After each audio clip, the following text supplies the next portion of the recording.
dia ny hoe mila mahatoky ny tompo isika. Tarafina amin'ny Korintianina toko faharoa zafady Korintianina faharoa toko fahadimy andininy fahaenina ka hatramin'ny fahafolo. Vavaka isika ndraiky izay zanakao ray eo fantatray fa tia anay mihoatra noho ny fitiavan'ny iray rehetra ny zanany ianao, ary mihevitra izay ahasoa anay hatrany, izay aomby azy anay, izay aretanay hatramin'ny farany, manorina ty anatinay ny fanay masina, anananay finoana, anananay fahatokisana anao.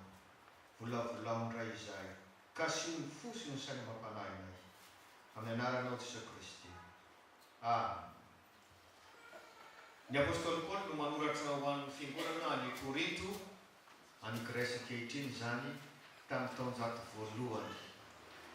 Ny Korintianina ny Grika tamin'izany fotoanandro dia anisan'ny loharanom-poirana zany hoe filôzofia zany, mananatra ao ambony ny fahalalana, ary misy ny rantsana anankiray amin'ny filôzofia nataon'ny Grika ny antsoina hoe gnosticisme, mametraka ao ambony antsoina hoe gnose, fahalalana. Io ny tena Andriamanitra. Io dia mametraka hoe isika olombelona dia manana fanahy tokoa. Ny fanahy antsika dia pitika fanahy avy amin'Andriamanitra, ka raha ato anatin'ny tenatsika dia tahaka ny gadra izany fanahy zany. Ny famonjena ho ty fampianarana vavy ty dia zao ny fanahintsika io miveriny amin'Andriamanitra, fa fonja ity tenatsika ity. Ao anatin'izany tsy maintsy mametraka fampianarana ny apôstôly Paoly hoe tempolon'ny fanahy ny tenanareo, ary zay manimba ny tempolon'Andriamanitra dia ho somban'Andriamanitra. Kanefa anaty zany aza misy koa ireo tsy an-daniny manao zava-dehibe ny tenany sy ny fiainana an-tany, ka manjary mamerina ny fampianarana izy.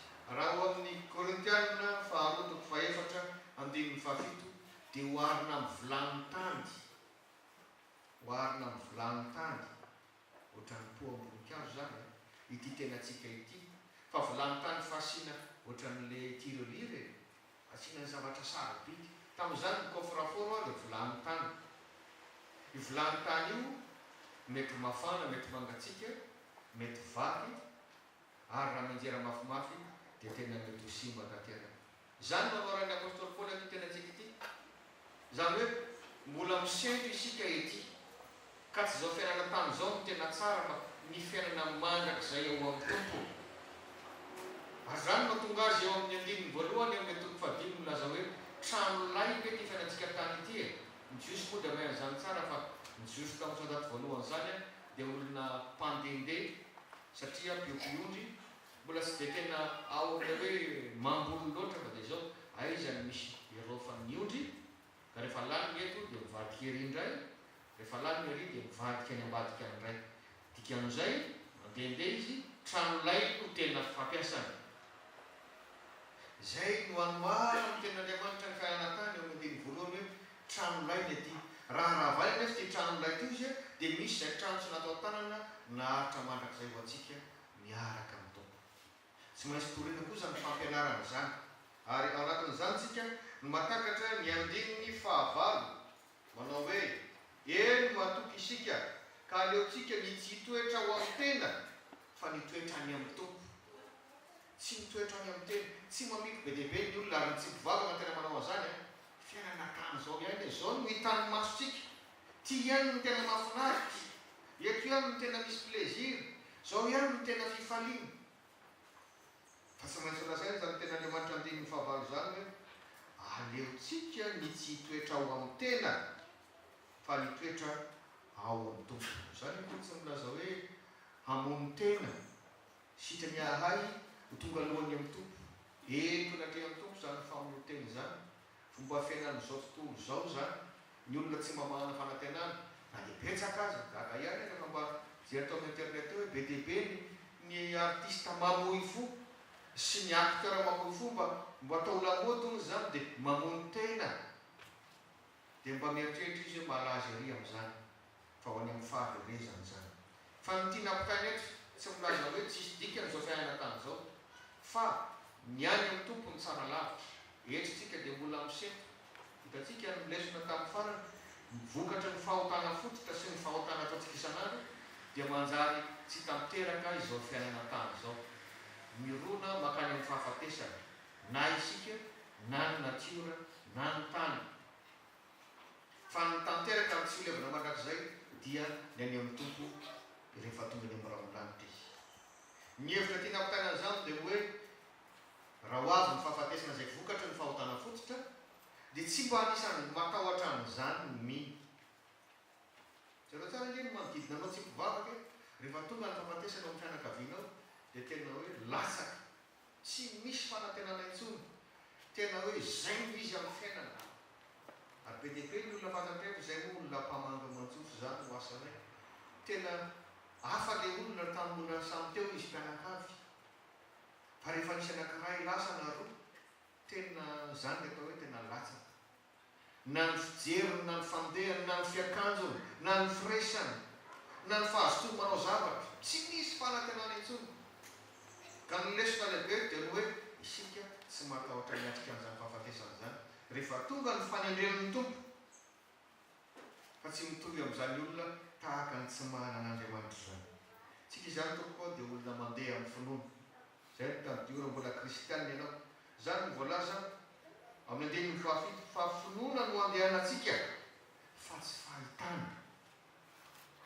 Tsy hoe hitan'ny masoko vao inoko. Izay nanako expérience ihany no ataoko. Raha nanohatra ny vakina teo ny filazantsara, manohatra ny amin'ny fanjakan'ny lanitra. Iny moa ny fanjakan'ny lanitra manomboka aty an-tany zany ho an'izay manaiky an-tsakan'Andriamanitra miaraka amin'ny tompo. Manohatra n'izany fanjakan'ny lanitra zany tompo dia zao no lazany azy tahaka ny voatsinampo izy. Eo daholo zany le masok'olona anana, karazana anana zany voatsinampo zany. Fa izy ny kely indrindra, tsy tena ho mahita an'izany ny anaty sase ilay tanàna ireny. Misy voanahana kely. Fa rehefa ambolena izy ka mamoa tsara dia hoe izy no lasa lehibe indrindra, anana ngeza be. Ary na ny vorona aza afaka mialokaloka aminy. Zay zany le finoana tompo. To kely fijery eto am-piandohana. Fa ianao hoe vonina andeha rehefa zay ny telen'Andriamanitra hoe raha mandeha ianao dia ho hitanao ny voninahitr'Andriamanitra. Amboly ianao sa tsy amboly. Raha hijery ataoko hoe ty kely ty ve inona ny vita amin'ity. Zao vola keliko zao ve za tsy mahinino ity ve dia eo ihany ianao. Fa ny finoana zany dia mahita zavatra any ambadika. Mamaky ny Hebreo toko faraka amin'ny folo andiny voalohany anao dia zany izy. Fatokinany amin'ny zavatra mbola tsy hita. Ka na kely azy ity dia ho amboleko. Tenin'Andriamanitra milaza hoe mandro fo. Dia hitanao ny vokatra izay mbola tsy hitanao tamin'ny fotoana ny andohanao. Zay no mparany tenin'Andriamanitra. Kely ny andohanao, lehibe ny valanao. Ny olona navita zavatra lehibe teo amin'ny fiainana dia ny antomboka tamin'ny kely foana. Na mana diplôma be takinina ary ianao nanomboka maternelle nataontsika. Tsisy hoe baka vao nianatra. Sa hoe na dia natova be ary ianao, misy olona kely natova be fa memena indray le azony teo. Fa le hoe mitombo hatrany, finoana no mitondra an'izany. Ary zany finoana zany fahatokina ny dikan'izany. Aoka ho tsapantsika izany. Ny hevitra manaraka dia zao. Ny fahatokina amin'ny tompo tsy hoe zavatra ny anaty fotsiny. Ka lasa ianao hiteny hoe mandany rao any am-piangonana na tsaratsara indray, zay koa mba mino, zay koa matoko ny tompo. Fa tena asehonao amin'ny fiainanao. Asehonao amin'ny fivavahanao sy ny fanomponao zany. Ary ny tompo no manome an'izany ao anatinao. Ka manjary tia manompo azy ianao. Zany voalaza ao amin'ny andininy fahasivy. Ataontsika ho voninahitsika no mba hakasitrahany antsika. Na mitoetra na tsy mitoetra ao amin'ny teny. Plaire au Seigneur ny teny frantsay. Na être agréable au Seigneur. Manao izay mahafinaritra amin'ny tompo isika. Tsy hoe mahafinaritra ny olona fa mahafinaritra amin'ny tompo. Iny amin'ny mahafinaritra amin'ny tompo. Ny anaovanao ny sitrapony, ny anompona ho azy. Ao zany no mitombo sy mahazo fankatsara le fifampatokisana ho aminy.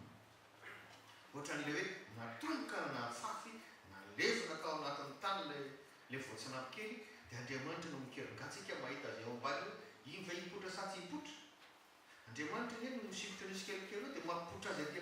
Potra atỳ amin'ny tany ny sanany kely vao zay tsika mandeha izy zany. na dia mila miasa aritsika na dia mila miketsaka aritsika mila mazoto aritsika misy anjaran'Andriamanitra tsy ho vitantsika mihitsy tsika ny matory tsy mahatsiaro-tena tsy afaka miantoka hoe tsy maintsy ho velona velatotso ka le fahatokisana zany dia tena fiarahana akaiky amin'Andriamanitra fiarahana akaiky amin'Andriamanitra ny dikan'izany fifalianao zany hoe manompo an'Andriamanitra mideran'Andriamanitra manome voninahitra an'Andriamanitra mijoro vavolombelona dia tena misy fahatokinana dia zavatra verina fa sarotra azy avelikana dia fahinareo foana aza hoe mahavariana no mahita ankizy vavikely anankiroa tantanany dadany miampita amin'ny arabe ianao mitazana avy aty alavitra matahotra ele olombelona koa nofa mahita ny expérience anazy matahotra satria camion ngeza be miaraka amin'le klaksona be ary atao amin'ny ilany ary anankiray ngeza be mitondra hazo be dia be ny atao amin'ny andaniny eto koa moto tabataba be efa hoe andeha miampita izy telo mianaka le ankizy vavikely anankiroa misambikimbikina sy mihirahira dia anao le mitany ahoana fa maniny izy mitsambikina sy mihirahira matoky amin'ilay dadany mitantana azy izy tsy mijery an'izany hoe misy an'izany toa dadanay no mitantana anay zay tsy voatony zany dia izy fatafita zao matsara ka inona ny dikan'izany tsy lozan'izay misy loza mananotanana foantsika satana moa dia efa nianarantsika tamin'ny heriny hoe tsy maintsy anao izay anorotoronina ny tompontsika anao izay ampiororo atsika mety maniraka olona foana satana any amin'ny sehatra rehetra misy atsika any fa raha tena manaiky tantanan'Andriamanitra ny tananao tsy matahotra an'izany ianao tsy mba reraka analan'izany ianao tena zava-dehibe io fahatokinana ny tompo io ary zay no mahafatra lehibe ho antsika mahatokisa ny tompo asa mijery olona fa mety ho diso mety ho ratsy eo anatrianao daholo na pastera na aloha olona na izay rehetra tianao tonoana na amin'ny président na ny secrétaire ary zany mivavahantsika sy fampivavahantsika tsy ny fampitsaratsara no lehibe fa ny mifampivavaka rehefa tokany an-danitra sika rehetra vao tena tanteraka tsy misy petina intsony fa tsy ny fahitantsika petina ray na roa na telo na efatra no mahatonga atsika tsy hivavaka intsony tsy hanompo intsony tsy tao zany le tena fampitokisana amin'Andriamanitra ary ny farany manome toky Andriamanitra ny hoe izy ny tompony fitsarana farany ny fitsaran'Andriamanitra tsy ny any amin'ny farany ihany fa zao dia efa manomboka ny zava-miseho rehetra na dia indraindray raha tsy takatra ny saintsika efa misy fitsaran'Andriamanitra matoa eken'Andriamanitra misy fitsaran'Andriamanitra maika aloha fa ny amin'ny farany zay ny voalaza ao amin'ny andininy fahafolo isika rehetra dia samy tsy maintsy ho hita toetra miary ary eo amin'ny fitsaran'i Kristy isika rehetra na mpivavaka ianao na tsika na matahotra an'Andriamanitra ianao na tsika mba handraisan'ny olona rehetra izay zavatra natao amin'ny tenany dia arak'izay natao na tsara na ratsy isika fitsarana farany fa dia iny aty dia mitsara ny tompo ka tsika tsy matahotra satria ny atsika no mitsaratsika tsy hoe satana no tsaratsika ka matahotra efa fantatra ny toetsara io fa Andriamanitsika ihany no tsara ary iza no mpiaro iza ny solovava Jesosy Kristy zay no mahatonga hoe ny atsika zany tsy fanamelohana zay le mbalaza ny Romana toko fahavalo ny mbaraiky amin'ny roapolo tsy misy fanamelohana ho an'izay ao amin'ny Kristy Jesosy ka tahaka le miarika ny fahafatesana atao ihany tsy zavatra mampatahotra atsika zany hoe hiatrika fitsaran'Andriamanitra famelohana zany ary dia fahatsangana amin'ny voninahitra isika hitsely amin'ny Kristy amin'ny voninahitra fa fanamelohana ny fitsaran'izany ho an'ny tsy mino ry havana ka-pamaranana dia maro antsika indray makandray hoe tsy resaka fanaovana didy ty fanarantsika amin'ny tompo ity ka hoe eny ary fa dia tsy maintsy atao tsy resaka hoe eo amason'ny olona fa fifandraisana akaiky ny teny frantsay hoe relation intime ny mpivady manalatsara zany intime zany tena miombonay zany le fifandraisantsika amin'Andriamanitra zany fifandraisan'Andriamanitra ray amin'ny Jesosy Kristy zanany raha milaza Jesosy hoe zao sy ny ray dia iray ihany milaza zavatra tena lamina be zany iray ihany ka ny fifandraisana tsy hoe Andriamanitra araiky ko ny fahefana dia ny zanaka anehoana fahefana. Ary lesonao antsika araiky anakaviana mihitsy zany amin'izao atsiarovana antsika izao. Marina tokoa fa omen'Andriamanitra fahefana tsika hitaiza zanatsika. Anitsy mety ho anafay koa. Fa ny tsara indrindra ny lakile zay napetraka aminao. Amboary atao voalohany ilay relation intime. Tena misy fifampatokisana. Tena efa fomba fandray. Ka na misy ditra aza natao ny zanakao dia mahay mifanantona sy mifampiteny am-pitiavana. Mahay mifampiaino. Fa tsy hoe vao naditra Andriamanitra dia lasa tsy miverina etsony. Tsy zanana etsony alahy. Danitry fa ny any mitindry aza miverina etsony. Fa manao tahaka ilay zanakadala. Fa mahay kalavitra dia hazakazaka manokatra amin'ny tanana. Ao kotsapatsika araiky anakaviana zany fa tsika tena manatoerana lehibe eo amin'ny ankonana. Tahaka n'Andriamanitra ray eo amin'izao tontolo izao. Tena ianterana tsika. Tsika ilay antsoina hoe andriankinana. Hoy iaho hoe ny fitiavana no atao voalohany. Fa ny fitiavana no feh ny fahatanterahana ho ten'Andriamanitra. Fa tsy hoe atsony ianao rehefa hibety. Fa atsika renim-pianakaviana koa aza manao an'izany hoe tsy ampidirina antsehatra misy dada raha dia ho hitanao fa hoteneniko amin'ny dadanao ianao. Dia ahita ianao. Dia izay ny sisa ny fifandraisany amin'ny dadana. Aoka tsika renim-pianakaviana tsy ianao hoe dia efa miantoka ny ekolazy ny any. Efa mividy akanjo ho azy any. Tsy resaka vola fotsiny no maharay-pianakaviana anao. Fa tena mila fitiavana. Hitanao fa isy vokany lehibe eo amin'ny fiainana zanakao rehefa tsy ampy fitiavana avy amin'ny ray amour paternel zany zanakao zany. Mahay rezy. So ihany fa mahan'Andriamanitra ray antsika isika. Mampianatra antsika an'izany hoe ny fitiavana ny voalohany. Izay fifampatokisana, fifandraisana an'izay, izay ny voalohany. Zany no mampanankarena antsika. Zany no mampaharitra antsika.